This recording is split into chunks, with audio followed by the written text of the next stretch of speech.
I can go ahead and get started with our intro, and I'll just simultaneously keep an eye on the waiting room and keep letting folks in. But thank you so much, everyone, for joining today for our next SEO session in partnership with Rex Marketing.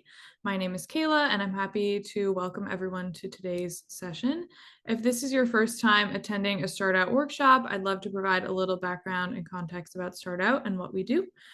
So Start Out is a nonprofit organization that accelerates the growth of the LGBTQ plus community to drive its economic empowerment, building a world where hopefully every LGBTQ plus entrepreneur will have equal access to lead, succeed, and shape the workforce of the future.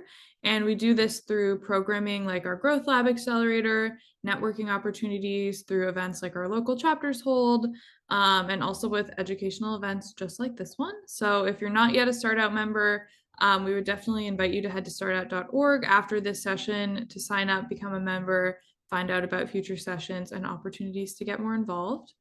And I'm super excited to welcome back our host today, Ryan. Thank you so much for being here. Really excited to see what you shared today. So I'll hand it over to you to introduce yourself and get us started. Cool. Awesome. Thanks, Kayla. And thanks everyone for joining today. Today we'll be talking about on-page SEO essentials.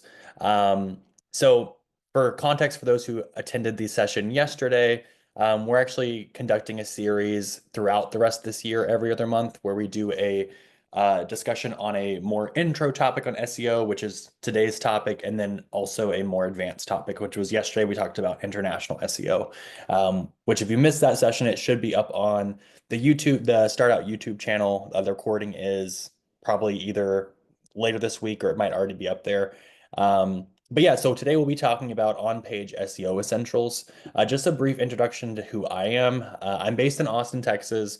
I'm a two-time founder, was previously the founder of an ed tech company. My company was acquired back in 2021. From there, went on to be the head of growth marketing at a handful of startups. Post that acquisition, and then I'm now the co-founder of Rex Marketing and CX. I come from an education and healthcare background, so a lot of my marketing experience comes in from that context. But I've worked with a number of different industries and clients with a number of different industries. Just a little bit of context of what it is we do at Rex Marketing and CX. So we work with early stage companies, startups, mainly in the consumer healthcare space, but we do work with other industries as well. We focus in the areas of SEO, content strategy, UX design, development, marketing ops, overall like marketing strategy, and things of that nature, and work with a number of different types of budgets for early stage companies all the way up to Series A, Series B companies that are some of our clients. So yeah, that's just a little bit of context about us and myself. But moving into the material for today. So what we'll be first talking about is, first off, what is on-page SEO? This is more of a beginner session, so we're going to be starting at the basics to kind of just set the stage of what it is that we'll be talking about today. Then we'll be looking at keyword optimization, looking at high quality content strategy and how to think about creating high quality content, optimization and structuring of pages, then looking at internal linking strategy and URL structuring.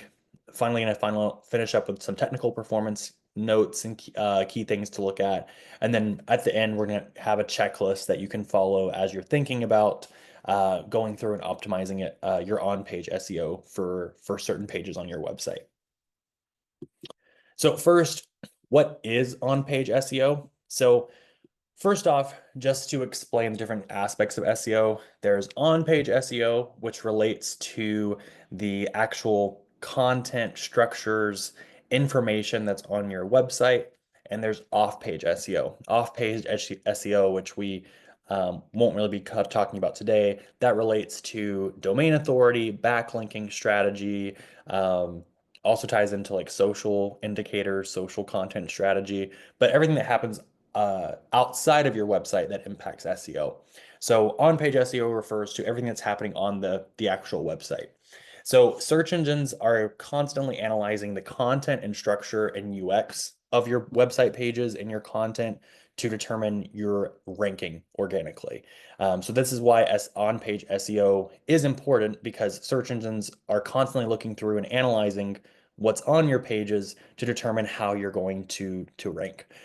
If you've optimized your pages effectively, that leads to higher rankings, better user engagements, and ultimately can increase conversion metrics for your website by prioritizing, obviously, getting more traffic organically, but also by prioritizing the UX of the pages.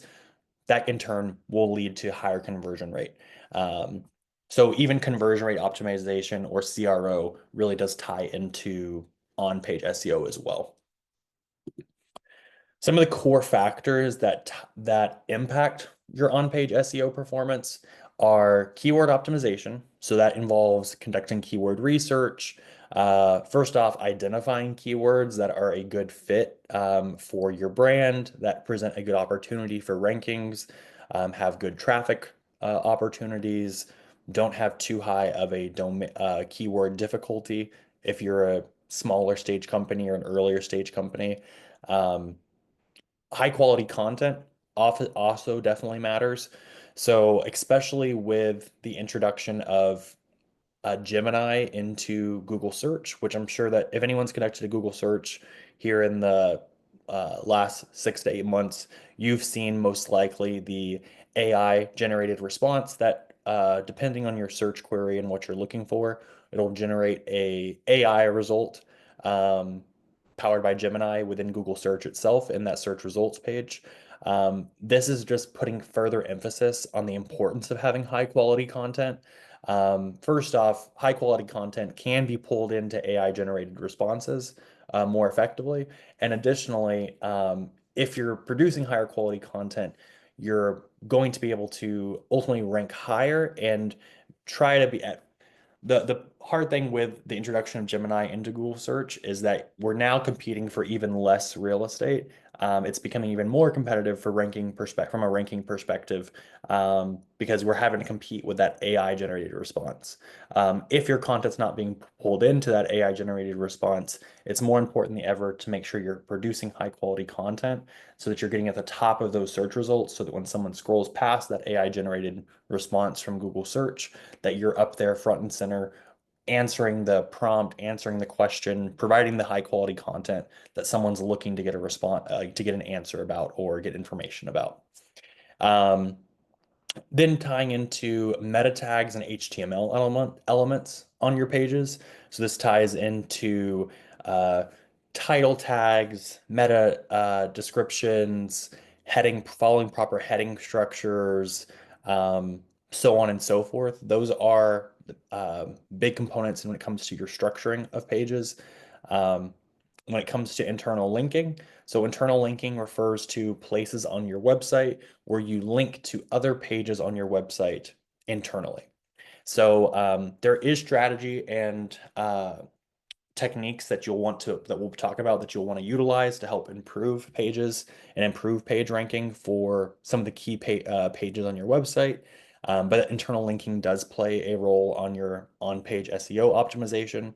And then user experience and page speed. So ultimately, wanting to make sure that people who come to your website are having a positive user experience. They're not bouncing from the page immediately. Their mobile site, the site is mobile responsive. The page is loading in an ample amount of time. Things like that. All of these tie into improving your on-page SEO performance and ultimately improving your rankings in Google search. So moving into keyword optimization. So I would say keywords, this is one of the most important parts of optimizing your pages and optimizing your content. So there are different types of keywords.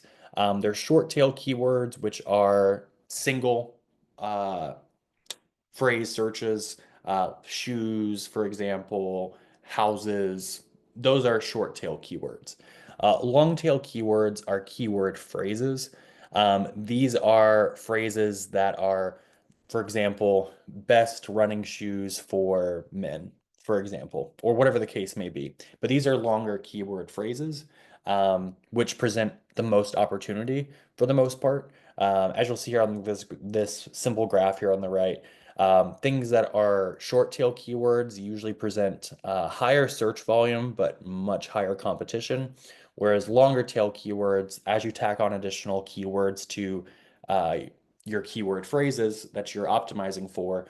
By increasing the long tail keyword length, you reduce the amount of volume, but you also reduce the amount of competition there. So you're trying to find that happy medium of where there's an opportunity for a search volume that maybe has lower competition, but also ties in with your brand and what people are searching for and the type of content you want to show for. Branded keywords, as it sounds, are keywords that are tied to your brand name, tied to your company name, so on and so forth. Geo-targeted keywords, those are related to people searching for uh, things near them, things near their location. Um, Especially this is important, especially if you're a local business or have a brick and mortar store. But geo-targeted keywords are those location-focused searches. And then transactional keywords are people who are looking to buy something. So people who are looking to um, who are Googling, buy plane ticket, for example, or whatever the case may be. But these are transactional focused keywords. So when we think about keyword optimization for your pages, you're going to want to focus on mainly those long tail keywords because this is where you're going to, I'd say the disclaimer would be if you're a brick and mortar, you want to focus on those geo-specific keywords. If you are those transactional keywords, generally are going to be higher competition and higher and more competitive. So I would say, with the exception of being brick and mortar, most of us put our focus into those long tail keywords whenever we're doing conducting keyword research. So as a first rule of thumb, whenever you're thinking about optimizing your on-page SEO and honestly just prioritizing SEO from a strategy perspective for your business, it's important that you invest in the right tools and you have the right tools in your toolkit. First thing I'd recommend is investing in a keyword research tool. Um, First one I'd recommend that I use myself and use with our clients is SEMrush. It is kind of like one of the gold standards in the space. Additionally, Ahrefs, that's an additional kind of gold standard in the space. Those are like the top two products, in my opinion, in terms of their feature set and what they offer. But by investing in an SEO tool, you're going to make your life a lot easier, but also be able to conduct better research around keywords and ultimately produce better content and better optimize your website. So first step in this process would be choosing a tool. There's other ones out there. These are just two of the ones I recommend, but if you were to go through and search for a keyword research tool in Google, there's going to be a number of tools out there that you could go through and choose and compare pricing. But step one would be investing in some sort of tool to set this strategy off on the right foot. Whenever you're conducting keyword research, you want to look for topics that are relevant to your product or niche. Ultimately, at the end of the day, you want to be ranking for words and searches that are relevant to a buyer or a potential client for your product. So some things to look for in terms of some tips of finding words are think about your industry or your ideal user, your ideal client. What are the industry terms or problems that they use or they face in their day to day? What is the problem that you're solving? Use it. I like to say, whenever you're conducting keyword research, put yourself in the shoes of your user. Try to understand what they'd be going to Google for. What would they be searching for? What's the problem they're trying to find a solution for? Um, in addition to that, I'd say look at your competitors. Your competitors can oftentimes be the most insightful place to go when conducting keyword research because it's going to indicate, first off, what are they doing from a content strategy? What are they writing? What are they creating content for? Whether it be blogs, whether it be landing pages, whether it be feature pages, whatever the case may be, go to your competitors because it can provide some really helpful insight and help guide you in the right direction if this is a new thing to you or you're just getting started conducting keyword research for the first time. And then finally, Google search suggestions. So we all probably know that when you go to Google search and you start typing in a search query, it's going to give you some suggested completions of what they would recommend you or what other people are searching for online. That can be another great way to conduct research to find other long tail keyword opportunities. Now, in doing this, you're not going to get all the insight into how much traffic is this search doing, how competitive is this keyword, so on and so forth. But by doing that and going through and seeing the Google search suggestions that are being recommended for what you're typing in, you can then take that long tail keyword, plug that into an SEO tool like SEMrush or Ahrefs, and then get an understanding of, hey, what's the traffic for that search? How competitive is it? And be able to gather some insight. So I like to use Google search suggestions as part of that ideation phase when I'm trying to think of ideas or find topics or other things that people might be searching for on the internet and in Google search. So once you find those keywords and you find out what you want to be optimizing for from an on-page perspective, you're going to want to implement those keywords onto the pages that you're looking to optimize for, that you're looking to rank for. So I will say there is no secret number of times you need to mention a keyword.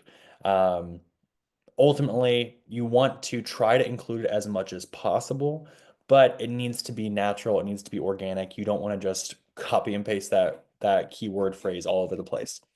Some general rules of thumbs and principles that I follow is definitely try to include that keyword phrase and the long tail keyword phrase in your title tag.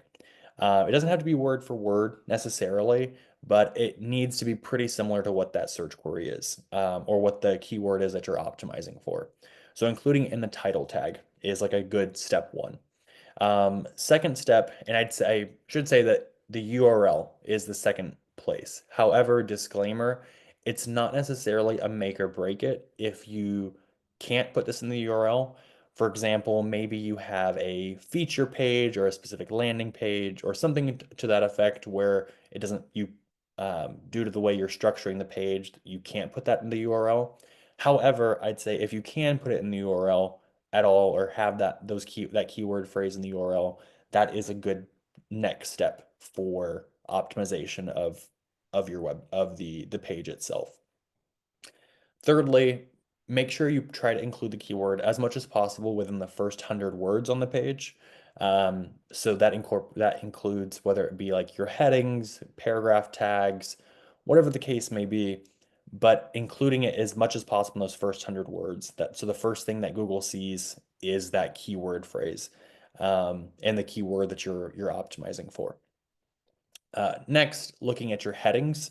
So this includes your H1s, H2s, H3s, H4s. If it sounds like I'm just rattling off a bunch of letters and numbers, we'll talk about that in a bit. But if you're aware of heading structures and the different types of headings that are available, incorporating the keyword into your headings is also something that I'd recommend. And then, as I mentioned at the beginning, the biggest thing is naturally including it into your content. So as you're writing out the content, as you're writing content for the page or the landing page, trying to find opportunities to incorporate that keyword as much as possible. One thing I will say when it comes to keywords as well is you don't need to just focus a page on just one single keyword when it comes to optimization. When it comes to keywords, you can think of it as clustering. So if you're conducting research and you find opportunity for, 3 to 4 different keywords that are all very similar or similar topic or basically related, you can optimize for those multiple keywords on a single page. I'd say that's called keyword clustering in terms of what that process looks like. So if you wanted to cluster, 3 to 4 keyword opportunities of these different long tail keyword phrases that are similar and can be related to each other in the content, then you can totally do that as well. But ultimately, if you're no matter what you're doing in terms of the volume of keywords or keywords you're trying to target, making sure you naturally include those within the content as much as possible. So now we're looking into the content itself. So when it comes to high quality content, at the end of the day, Google is wanting to show content to its users that is valuable, engaging, and original. So that's why Google will actually penalize your performance if they find that it's duplicate content. So if, for example, if you were to just copy and paste a piece of content from somewhere else on the internet, that's actually going to be recognized by Google and hurt the page performance from an SEO perspective. Google wants to make sure that they are showing this high quality content to its searchers. Just at the end of the day, they're a tech company. They're worried about their user experience of their end user, which is the searcher. So at the end of the day, you should keep that in mind and ensure that the content you're creating, whether it be your homepage, a page for the website, a piece of a blog piece of, any piece of content should be valuable, engaging, and original in terms of how it's written and what it has on the page. Um, Ultimately, short paragraphs, bullet points, subheadings, really organizing the structure to be read quickly performs better from a Google search perspective. That's not to say that long form content doesn't perform well, but in terms of uh, as we think of, again, putting ourselves in the shoes of a user, more I can't remember the exact metric, but I want to say it's nearly 85 or 87% of all searches done on Google search are done on mobile phones. That being said, as we think about a mobile phone experience, if someone is having to scroll through multiple pages and pages and pages of text, where they're not able to parse out the important information, that's not a positive user experience. And oftentimes, I can even speak personally, if I go to a page that has too much content, I will often bounce from the page and try to find something else where I can find the content more quick, find the answer I'm looking for more quickly. So as you put yourself in the shoes of that user and that searcher who's trying to find an answer or information and landing on your content, ensure that you're making the content digestible, readable. Again, short paragraphs, bullet points, subheadings, using subheadings to help organize your content into subtopics and sub ideas. That's all going to be effective in terms of ensuring that you're producing high quality content that people want to engage with and want to read. Um, Additionally, you want to focus on EAT or EEAT, which stands for experience, expertise, authoritativeness, and trustworthiness. We'll talk about this again on the next slide to kind of explain what that means and how you can optimize for it. But you want to consider that as well when it comes to producing high quality content. And then finally, trying to find opportunities to incorporate image and video to improve time people have spent on the page.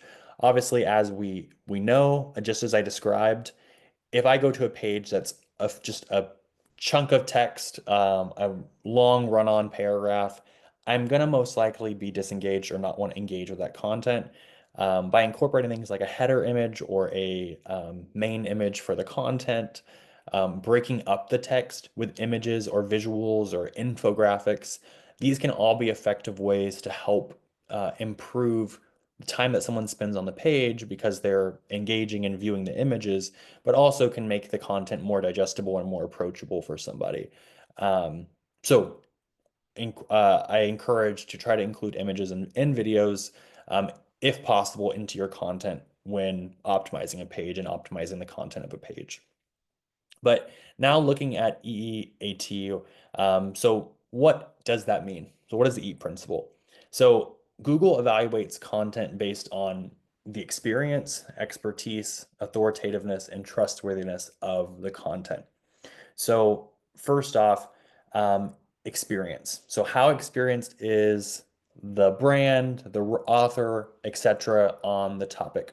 That's something that is considered when it comes to content. So I would say some ways to incorporate this and to kind of give signals to Google that the content is high quality is if you incorporate data metrics, any sort of links to studies or case studies, things like that. That can be a great way to signal to Google that as a brand you have experience in the space, or if you reference your own data and data metrics. Infographics, if you take the time to create any sort of infographics for your pages or your content, that can also be an indicator that can be helpful for the evaluation process. And I'll say too, when I say evaluation process, it's not like someone is going through and reading every piece of content on the internet.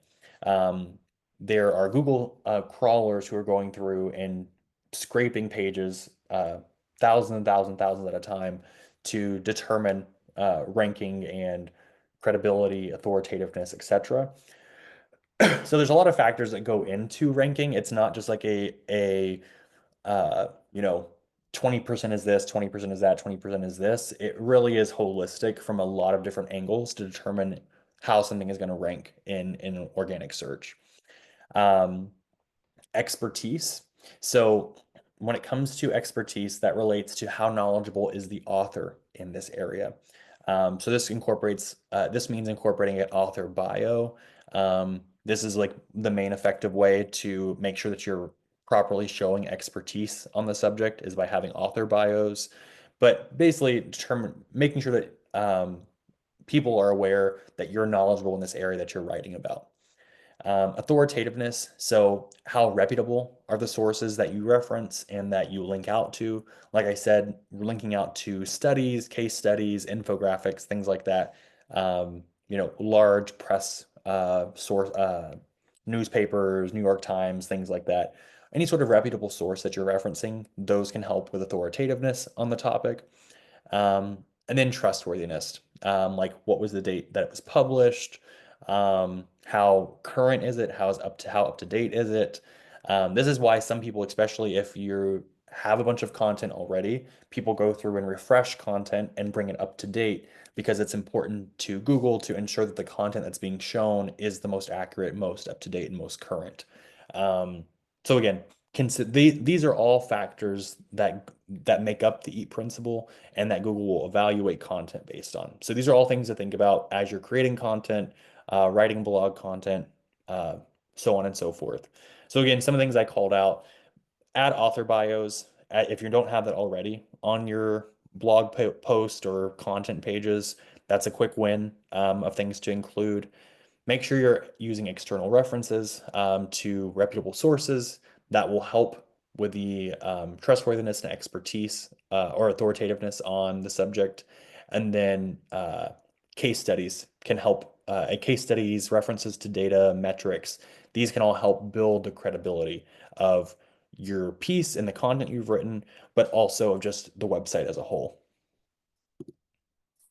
So now looking at optimization and structuring of a page. So I mentioned some of these things earlier, and if you heard me saying H1, H2, H3, and you have no clue what I'm talking about, we're going to get into that. But so first off, we're looking at meta tags and meta elements. So first is the title tag. So the title tag is what is shown in search results. So whenever you do a search, you see that main header that is shown and then the text underneath it. That main text that's shown in the search result, that's the title tag. You want to, things to consider is you want to make it sure that it stays under 60 characters. Anything longer than that gets cut off. You're not hurt by having something that's longer, but it's not going to be shown. So there's no point in having anything longer. You want to try to optimize it to be under 60 characters and optimizing that text that's to make it compelling to make someone want to engage with it. Make sure you incorporate the primary keyword that you're trying to target for. As I mentioned previously, that's a great place to include it. The keywords you're optimizing for is in that title tag in the meta. Then you're going to look at optimizing the meta description. So again, meta description is the subtext that's shown in Google search. Good rule of thumb is to keep it under 160 characters. Uh, Similar to what I said with title tag, you're not going to be penalized if you do have it longer than 160 characters, but it's going to most likely be cut off, and thus it's not going to have any impact if it's larger than 160 characters. Um, Ultimately, the goal of the title tag and meta description is you want both of those items to be compelling and persuasive. What's going to make someone want to click on your um, uh, piece of content versus a competitor's that's ranking right above it or right below it. Ultimately, you want it to be persuasive, encourage someone to click on it, and using action-driven language within that is a good rule of thumb. One thing to note is that if you don't blatantly provide a meta description on a page, it's not that you're not going to have a meta description. Google will just automatically generate a meta description for you based off of the content that you have on the page. So, uh, if you haven't done this before and you're like, oh, well, I haven't optimize meta descriptions, but they're showing, that's probably just Google automatically pulling in text. So the reason I actually advise on blatantly providing a meta description is that you have more control over the content that's being shown and the language that's being used to drive someone to engage with your content.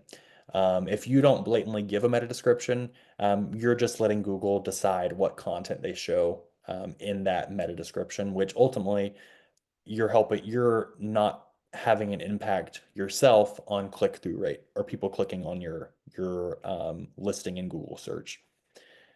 So those are two things that I'd recommend you take care of and optimize and incorporate keywords, the keywords you're trying to rank for when you're completing these meta tags. Next, looking at header tags. So header tags, these are H1s, H2s, H3s, H4, H5. There's a number of them, but these are used to structure content. Your H1, which is the main header on your page, should include your main keyword you're trying to optimize for. So when it comes to some rules of thumb with heading structures, there should almost always be one H1 tag. So the H1 tag is the main title, you can think of it as, for your page or your piece of content. There are rare cases where you might have multiple H1 tags, but a good rule of thumb is to always say one H1 tag, always. That's going to help Google better identify and index and crawl your website and the content on your web or the content on the page. When it comes to heading structures, it goes down in sequential order of H2, H3, H4. You're going to want to follow proper header hierarchy, where H2 would be a subtopic under the H1, H3 would be a subtopic under the H2, H4 would be a subtopic or a subtitle underneath the H3. And then once you finish that subtopic or that subsection, you would go back to H2. So for example, H2 would be a subheader, H3 would be a subheader. Maybe that completes the total idea for that H2. After that H3, you would go back to an H2 heading. Maybe you have another subheading of H3. Maybe so that subheading has a subheading. That's an H4. Maybe that completes the idea. You go back to an H2. So think of it as you will want to go back to the previous heading once that idea is. Think of it as how you organize the ideas of the content. It can sound confusing, but it's pretty straightforward. Just think of headings as organizing your ideas and the content on the page. And then finally, make sure you write enough content on your pages. Ideally, you should have around 500 words on a page at a minimum. That includes your homepage, feature pages, product pages, and this should be longer for blog posts. Like blog posts should be at minimum around 1,200 words, if not more. I'd say 1,200, 1,400 for like a general blog post. Um, but for any page on your website, having around 500 words on a page is what I'd recommend at a minimum. The reason why having text on a page is so important, Google search is a text-based search engine. It is crawling text, and based off of text that it has crawled, it is determining if that text should be shown as an option for a search. So if you have a page on your website that has limited text or hardly any text, Google doesn't have anything to reference or to crawl to determine if it should be shown for a proper search query or what someone's searching for. So basically, if you don't provide enough content, Google can't effectively determine what your content is even about. It's not enough content for them to make a conclusion on if this should be shown for a search or not. That's why it's so important to make sure that you are incorporating enough content and text onto a page to ensure you're ranking and optimizing for your organic performance. So moving into internal links and URLs. So some internal linking best practices is try to find opportunities to link to relevant pages on your website from other pages. So for example, if you have a blog post that's talking about topic A, and it mentions topic B, and you have a blog post on topic B, you should link to that second topic within that blog post. If you're, uh, you know, on uh, a page on your website and it references another page on the website, find an opportunity to link to that with a button or anchor text or whatever the case may be. But by having multiple places on your website linked to a page, whether it be a blog post, a page on the website, what have you, that's putting that page in front of Google crawlers more often. That's showing to crawlers, Google crawlers that are going through and indexing your site, that that's an important page that needs to be shown and ranking. General rule of thumb, I'd say any of your important key pages, they should be ranked. They should be linked in like your footer, your main navigation, as I'm sure everyone already does, mainly everyone already does. But it's important to link those pages internally so that Google crawlers can see them multiple times over and over again. Make sure you use descriptive anchor text. Don't just put click here or you can put read more if you're just trying to expand a blog post, but whenever you're linking to content within like say within a blog post, make sure you're actually linking the descriptive text that identifies what the post is about. Don't just put click here to read and hyperlink that text. Make sure you're using descriptive anchor text because that's going to also help crawlers understand what that link is. Again, Google is a text-based search engine, and it's crawling your website based off of the text it's reading, and ultimately making decision of the type of content and the topic of the content based off the text you're providing on that page. So by providing highly descriptive anchor text versus just a click here, you're helping crawlers better understand how everything connects, how everything relates to one another, what this content is about. Um, I've just mentioned this a bit, but some of the things that I usually recommend linking to your pages or content on your main navigation, your footer, your main blog page, landing pages. So if you've so obviously your main navigation should have your key pages, whether it be a pricing page, feature pages, contact pages, so on and so forth. Your footer can also be a great place to put a bunch of internal links. Generally speaking, you're not going to want to link to like all of your blog posts in your footer. Like that doesn't make sense. That's going to be unruly and have just a lot of volume of links. But if you have any key pages, key feature pages, key landing pages, maybe some important pieces of content, maybe some evergreen content that you're wanting to rank, wanting to improve its ranking, having them in the footer can be a great place because it's going to be linked on every page on your website. Um, so these are just some strategies to find opportunities to link internally, but making sure you prioritize internal links and internal linking is important for on-page optimization. Also, make sure you keep your URLs SEO friendly. So make sure, if possible, if you're incorporating the keywords into the URL, make sure they're included naturally.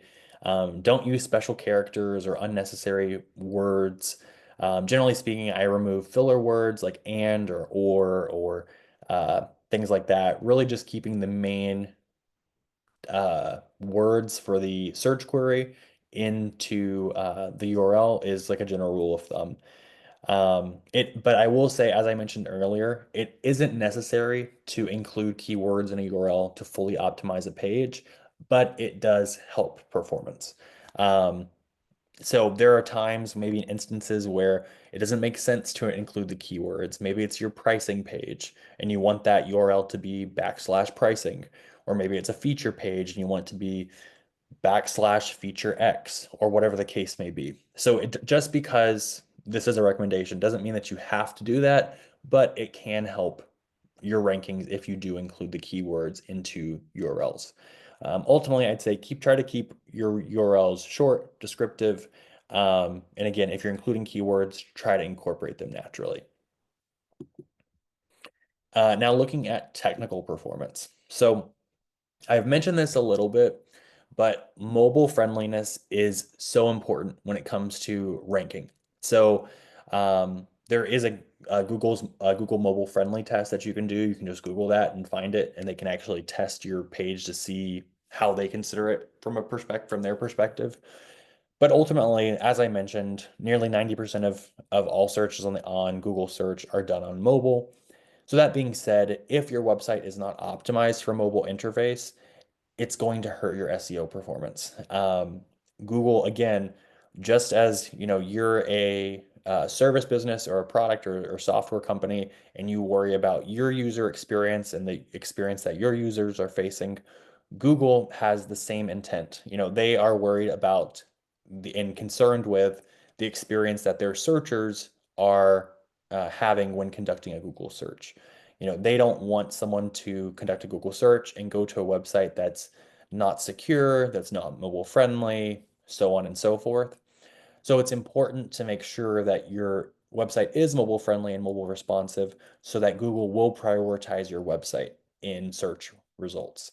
Um, that's not to say that if your website's not mobile responsive that you would never search, because I'm sure or that you never would rank, because I'm sure we've had the experience of maybe we've done a Google search and we've gone to a website that was pretty uh, unresponsive or had slow load times or didn't we scrolled left to right on mobile, or what, it wasn't sized properly for our phone screen. I'm sure that's happened to some of us. So that's not to say that this is like a end all be all if you haven't done that. But as I mentioned earlier, when it comes to SEO rankings, it's a number of factors that make up a holistic um, uh, position in Google search. So by prioritizing your mobile responsiveness, that's just improving that factor in your ranking. That's going to help ensure that you have the best opportunity possible to rank and rank that page and search organically. So first off, I'd say if you haven't done this recently, go through and check your website, check your pages, make sure that your website is optimized for mobile phone screens. Make sure, especially as you think about the text you're writing and how you're putting text on the page. As I mentioned earlier, our phones are such a limited screen size. You don't want to just overload someone with a bunch of text on the page. Make sure that you're breaking text up with images. Make sure that, as we mentioned earlier, that your content's broken up into subtext or subheadings, subtopics, bullet points. Try to make the content digestible and uh, readable from a mobile perspective, because that's what is prioritized. And again, where most of searches are done nowadays. Now looking at site speed and core web vitals. So when it comes to site speed, and this is more of a technical side of things, it is important that your site is loading and your pages are loading in a timely manner in order for your pages to rank properly, to rank well. Um, if it's not a good you going back to user experience, it's not a good user experience if someone clicks on a search result and it takes the page 5 seconds to load. 5 seconds does not seem like a lot, but in the grand scheme of things, we are accustomed to things loading almost instantaneously or near instantaneously. And if it took seconds for a page to load, we're most often going to navigate away from the page. We're going to click back, or we're going to think that maybe something's wrong with the website, that there's something amiss, maybe it's unsecure. We're going to think something is out of place if a page takes too long to load and from search results. So that being said, it's important you prioritize the site speed and optimize. Some things to consider when you think about site speed optimization, um, things that can help. First off is compressing the images that you're using, especially if you're using a lot of images on a website or on a page. Compressing them into as much as possible in terms of file size, minimizing the amount of JavaScript or CSS that you're using on a page. So if you're doing a custom coded website, generally speaking, if you're using a website builder, they're going to already be as optimized as possible. Like if you're using like a Squarespace or something, or a Wix or something like that. But if you're not, make sure that you're minimizing the amount of JavaScript and CSS that is being referenced on the page, because that can slow down the site speed. And then another option would be a content delivery network. This is much, much more technical in nature, but to explain what a content delivery network is, and I would say this is going to be most pertinent for a site that or a product that has a lot of content or a lot of images or videos that they're pulling. A content delivery network, for the easiest way to explain it, is versus images or visuals being or files, etc., being pulled from one location or one server location. The content is actually being delivered from servers that are closer to the end user. So um, basically, a content delivery network slows down the time it takes for content to be pulled to a page, because it's pulling it from servers that are closer to the end user. Again, this is much, much more technical to set up, and not every company should do that, or every business or website should do that.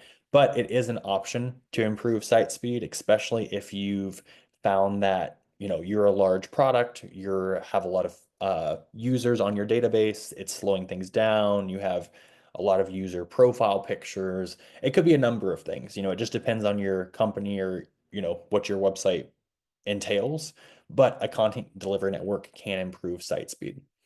Um, next thing you want to have a solid handle on is Core Web Vitals. So Core Web Vitals, you can actually conduct a Core Web Vitals test. You can just type in Google Core Web or Google Page Speed Insights, or go to your Google Search Console to have an understanding of if you're passing Core Web Vitals. But the biggest things that make an impact on your site performance are LCP, or largest contentful paint, FID, or first input delay, and CLS, or cumulative layout shift. So just to break these out into the layman's term, because these could be topics all in themselves of how to improve these things, but LCP is a measure of how fast the main content loads on the page. FID is how fast a page responds to a user. So how quickly does the page respond when someone clicks a button or engages with an element on the page, things like that. And then cumulative layout shift relates to how stable the layout is on the page. Are things shifting? Are things moving? Because that can be a bad experience for the user if things are moving too much. And then finally, last technical thing in nature, and then we'll have some time for Q&A here at the end. But next thing is schema markups. So schema markups are, again, more technical in nature, but schemas are used to help a search engine better understand the type of content you have on your page. There are many types of schema, some of those being articles, reviews, FAQs, events. There's a full list of different types of schema markups that you can use for a page. I'd recommend going to schema.org. On that site, you can generate schemas for your um, pages on your website and for your content, and you'd be able to dive deeper into different types of schemas. So basically, what schemas are is they are um, basically blueprints, so to speak, that help Google identify if this should be featured in a rich snippet. A rich snippet would be if you've seen the um, within Google search, you see the text or the questions that present right there in Google search with the drop down. Those are identified by Google through schemas on a page. So by incorporating schemas onto your pages and into your content, you're increasing the likelihood of being featured in a rich snippet and being featured in a SERP, or a search engine rich snippet. So again, these are more technical in nature. Again, we could probably have a whole nother discussion on schemas just as a whole. So I'd recommend going to schema.org. Only thing that I'd say you need to know is that this is important. Depending on what type of content you have, or the type of content you're creating, or the page, it will determine what type of schema you should incorporate and how to incorporate it. So I'd recommend going to this to schema.org, reading through the different options you have, whether it be FAQs, reviews, events, etc., determining if it makes sense for you what schema to incorporate for your pages, and then incorporating those into the page to optimize it for search engine results. Um, Finally, last thing we're going to look at is just a little quick checklist that I'd recommend you go through. Um, so if anything, this is all recorded, so you'll get this recording after attending, and this will be on YouTube. But a quick checklist to follow as you're thinking about how to optimize a page for SEO performance and optimizing your on-page SEO is conduct the keyword research to find your keyword opportunities, find places to place those keywords. So titles, meta descriptions, headings, or incorporate into the actual text on the page organically. Making sure you're prioritizing the high quality and user-friendly content. So optimizing the text for readability, making sure that you're presenting as a credible, authoritative, an expert in the topic. Make sure you're optimizing title tags and meta descriptions. So again, making sure you're actually filling out your meta description. Don't just let Google generate a meta description for you. Incorporating those keywords into there to optimize for that ranking for those keywords. Follow proper heading structure. This is one of the biggest things that I see people mess up or make a misstep on. Following proper heading structure is important so that Google can better understand and index what your content is about. So following that proper heading structure is going to be critical to help Google understand what is this page and what is this layout of content. Um, Internal linking, so in making sure that you're linking to the pages from other pages, whether it be blogs, your footer, your main navigation, that's going to help with SEO performance. Optimizing for mobile responsiveness, ensuring that the page is going to load properly, appear properly on mobile. The content is going to be digestible from a mobile perspective, that the page is loading, and just generally, not even just for mobile, but just that your pages are loading quickly and media is loading quickly on your pages. And then finally, implementing schema markup when necessary. So I will say schema markup is not required for every type of page, but if you have FAQs, you have articles, so on and so forth, an events page, those are pages that there are schemas for that you would incorporate into those specific pages. So this is a quick checklist to follow as you're thinking about optimizing for on-page SEO. So if you ever are like lost, not sure where to go, this is what I recommend from a step-by-step basis. But that's all I had for today. Appreciate everyone for attending. I saw the chat kind of blowing up. I think we have a lot of questions. So I'm gonna just kind of go through here and see if we can get some of these answered with a little bit of time we have left. Um, so do link references being pulled into AI responses have off-page value for our sites? Let me make sure I understand the question. Do link references being pulled into AI responses have off-page value for our sites? So if you are being referenced within AI, and make sure I understand this question properly, that does have uh, a value from an SEO perspective to your site. That when it comes to off-page SEO, so in terms of a backlink, that's not a permanent link anywhere on the internet. So it wouldn't be considered a backlink if that's what you're asking. If your site was referenced in ChatGPT or in an AI prompting tool, but it does show that your page is ranking well from an SEO perspective, if that makes sense. But it's not going to be a permanent backlink for your off-page SEO. Yes, SEMrush and Ahrefs, those are the SEO tools I'd recommend. Um, how can keywords be reused more than once? Let's say I sell iPads. How can I use iPads more than once? So ultimately, you don't want to compete. You make your pages compete from a keyword perspective. So if say, for example, you're selling iPads, think about ways you can create additional content that relates to iPads. And like I said earlier, long tail keywords present the best opportunity for rankings. So think about, iPads for school age children and create a page for that. iPads for stay-at-home moms or best iPads at a discount or whatever the case may be. but think of long tail keyword opportunities that won't compete with one another to create additional content related to that keyword of iPad. But if you did create content that was competing with one another, you're kind of just working against yourself. So that's why you want to make sure you're incorporating these different types of keywords, or these different types of long tail keyword opportunities. Um,